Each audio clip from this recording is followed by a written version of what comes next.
नमस्कार, मी दिलीप स्वामी, जिल्हाधिकारी छत्रपती संभाजीनगर बोलतोय।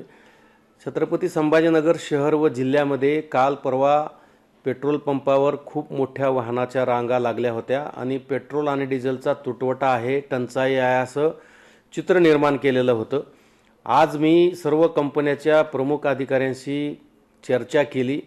त्यानंतर असं लक्षात आलं की डिझेल आणि पेट्रोलच्या साठ्यामध्ये कुठेही कमी झालेला नाही आहे। येणारा फ्लो हा कंटिन्यू चालू आहे, कुठेही टंचाई नाही आहे।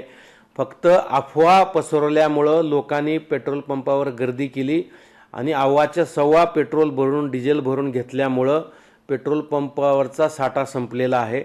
माझी समस्त नागरिकांना नम्र विनंती आहे की आपण पॅनिक होऊ नका, अफवावर विश्वास ठेवू नका। डिझेल आणि पेट्रोलचा साठा मुबलक आहे, सातत्याने तो येतो आहे। येणाऱ्या गाड्या या नियमितप्रमाणे येत आहेत।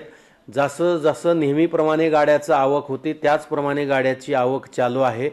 परंतु मोठ्या प्रमाणामध्ये लोकांनी गर्दी करून जास्तीचं पेट्रोल आणि डिझेल घेतल्यामुळे टंचाई सदृश परिस्थिती निर्माण होती आहे।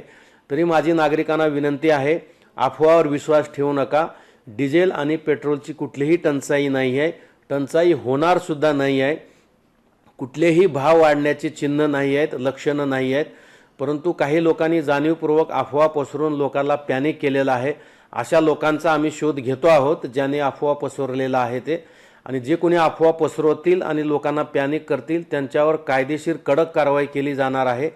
त्यामुळे माझी नागरिकांना विनंती आहे, अफवा पसरवू नका, लोकांना पॅनिक करू नका।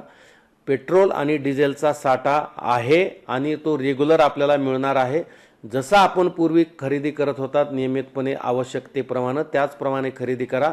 जास्तीचा साठा करून ठेवू नका।